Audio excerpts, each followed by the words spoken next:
trazer para vocês, nesta tarde, uma reflexão, não uma questão de conteúdo teórico ou prático muito relevante, mas uma situação que nós vamos discutindo, que achamos interessante trazer para a reflexão, que é a questão da construção do novo direito de famílias através da decisão judicial. Isso já foi tratado aqui por alguns que me antecederam, inclusive a Andréa Pachá tocou nesse assunto, quer dizer, tocou em vários assuntos que vão ser discutidos aqui, como toda boa palestra inaugural, e a gente vai tentar trazer aqui algumas considerações sobre isso, até que ponto essa construção por jurisprudência, por decisão judicial, pode afetar o princípio democrático da segurança jurídica. Tem muitas coisas aqui que eu vou passar rapidamente diante do tempo, mas vocês não fiquem preocupados, porque esses slides estarão disponíveis para todos através do app do Congresso. A discussão sobre common law e civil law, porque nós estamos hoje para algumas correntes de discussão acerca de se o Brasil está passando por uma migração para o sistema common law em função dessa preponderância, dessa força normativa que está vindo dos tribunais, talvez do Supremo Tribunal Federal. E a gente traz isso aqui apenas para dizer que absolutamente isso não procede. O sistema common law é um sistema completamente diferente do nosso, embora tenha alguns pontos de similitude, e nesse aí as pessoas têm um compromisso com a formação do direito através da jurisprudência e têm regras próprias para isso. Inclusive os efeitos vinculantes que no Brasil está longe de acontecer. Nós temos, inclusive, ministros que sequer seguem os precedentes dos seus próprios tribunais, o que afastaria completamente essa perspectiva. Vivemos num período civil ainda, que foi que nos influenciou como sistema jurídico, e essa questão está sendo ainda mantida como vetor principal da fundamentação do direito, as regras jurídicas, o sistema normativo proposto por leis. Essa é a nossa vertente, a nossa influência. Desculpa o que eu estou apanhando aqui.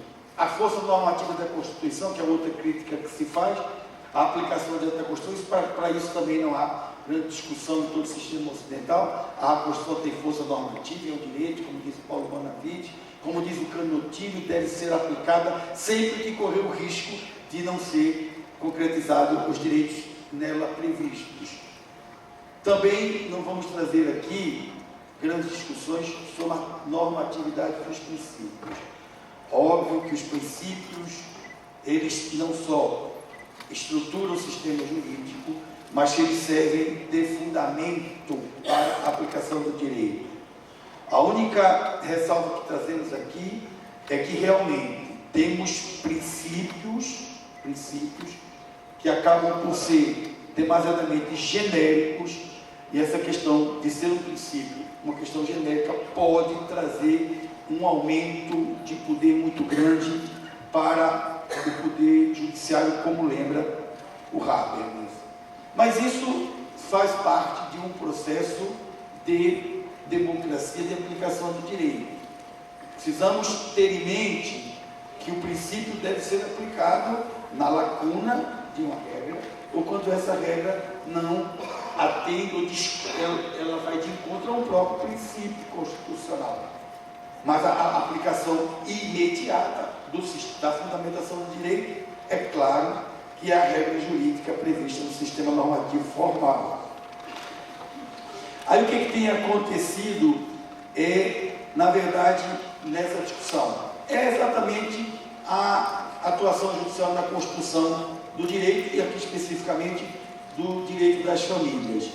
E, obviamente, essa possibilidade existe. O Kelsen, um grande defensor do positivismo, já tratava disso. E aí, o que nós temos visto hoje?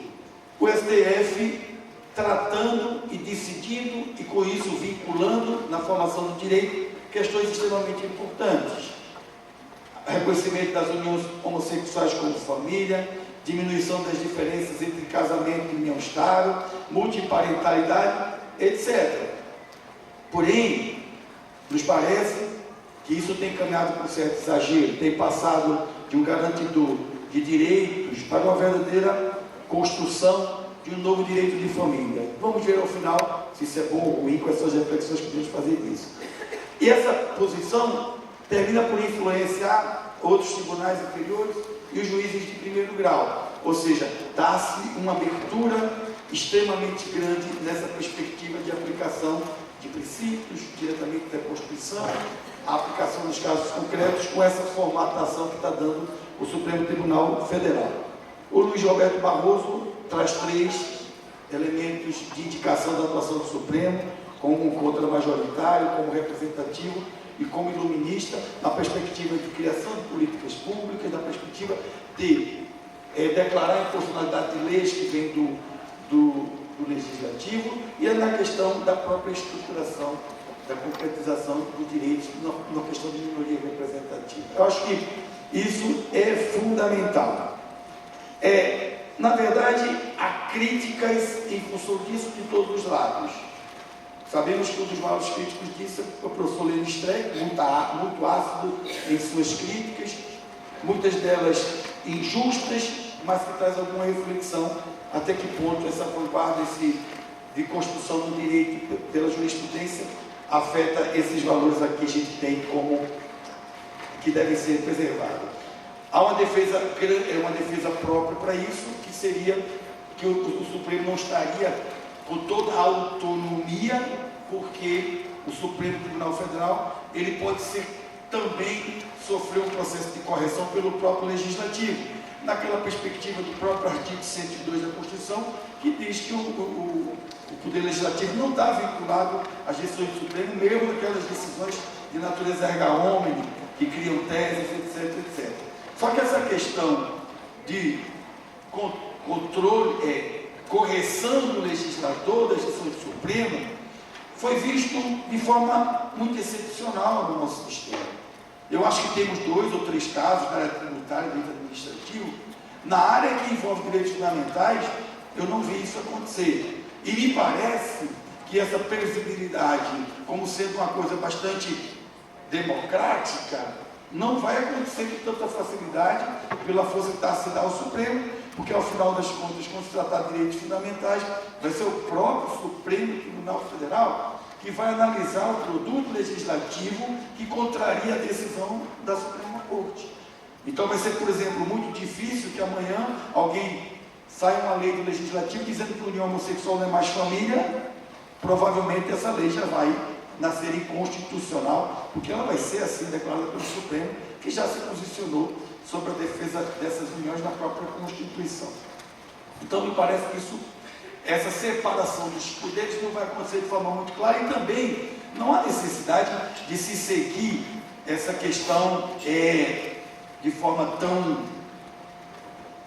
absoluta. A separação dos poderes, a própria Constituição o relativizou, quando permite que poderes exerçam funções que seriam geralmente outras, como a questão da legislação, a questão pelo Supremo, a questão do Executivo, na sua perspectiva também de legislador, de julgador das questões administrativas.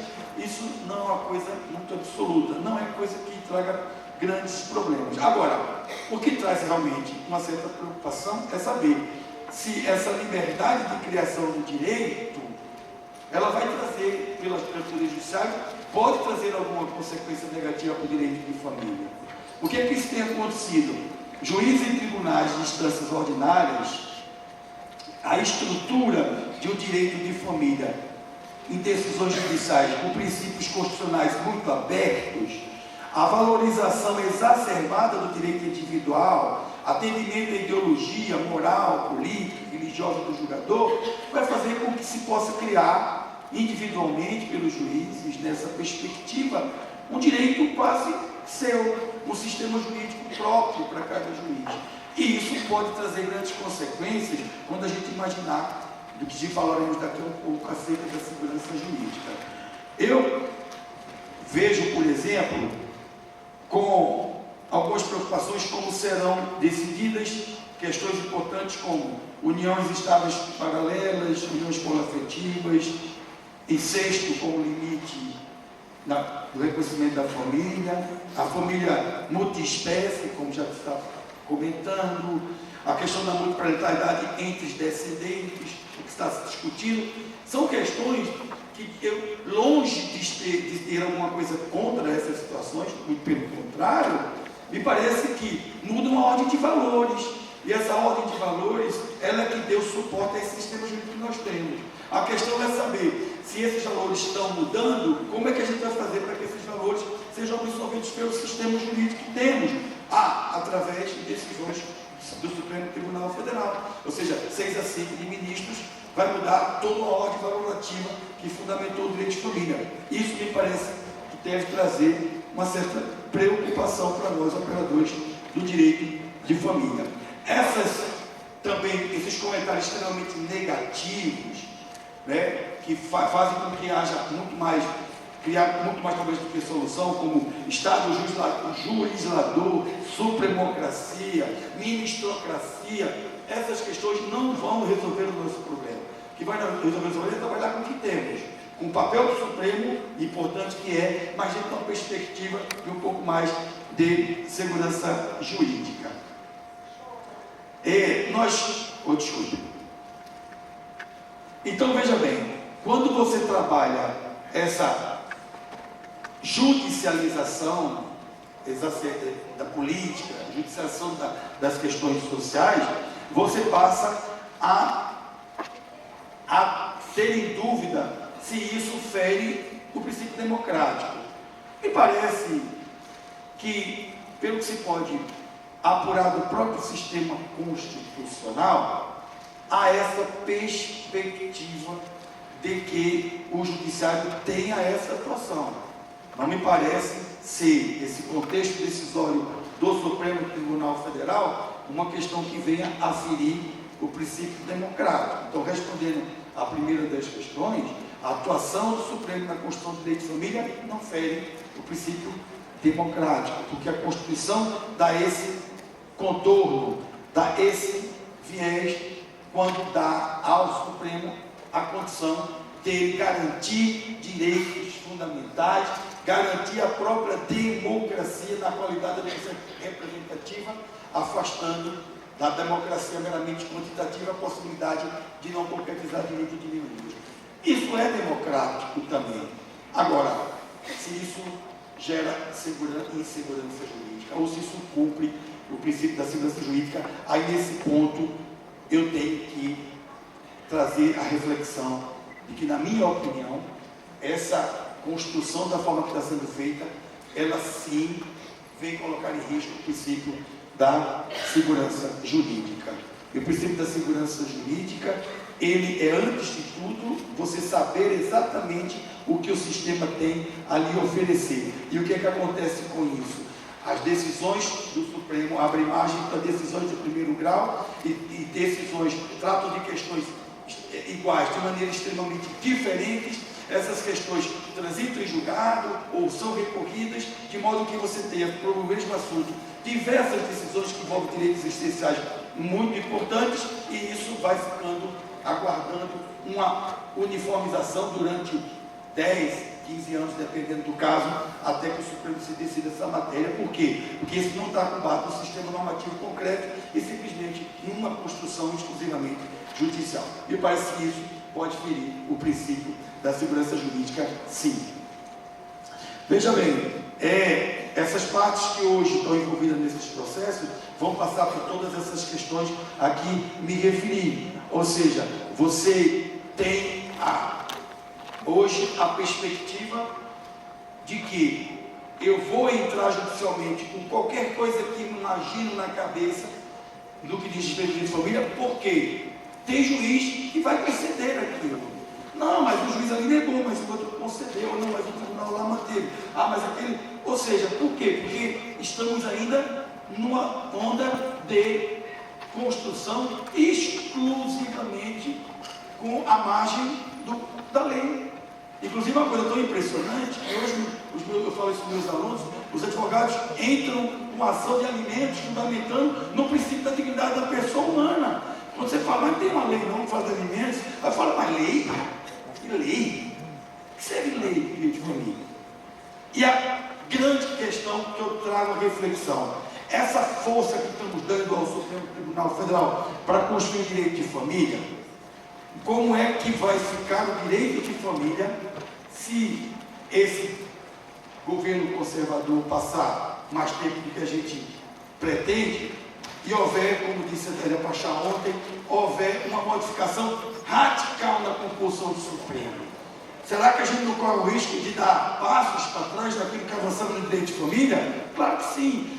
Talvez a Berenice podia dizer, não, mas tem proibição do retrocesso social. Mas quem vai decidir se aquilo é ou não é o retrocesso social? É a maioria de 6 ministros que vai dizer se eu posso voltar tudinho e desfazer, como o próprio Supremo está fazendo agora, coisa que julgou há 2 anos, está revendo agora porque o ministro resolveu mudar de ideia. Isso é uma segurança jurídica que não se tem. Ou seja, a questão que trago para reflexão é que, claro, temos que contar com essa válvula jurisprudencial como concretização de direitos fundamentais na direito de família, mas não podemos bater a isso. Nós precisamos continuar lutando no legislativo, com projetos de leis, trazendo pessoas para o IBDFAM, levando o IBDFAM para os espaços políticos, para que a gente possa dar uma roupagem um tanto quanto mais concreta, mais segura a essa questão da nova atualização do direito de família. Esses sistemas de valores que nós temos, ele precisa ser modificado de forma trabalhada, discutida. É claro que o direito tem que abrigar essas questões, mas para isso nós temos que ter um avanço com solidez, com segurança.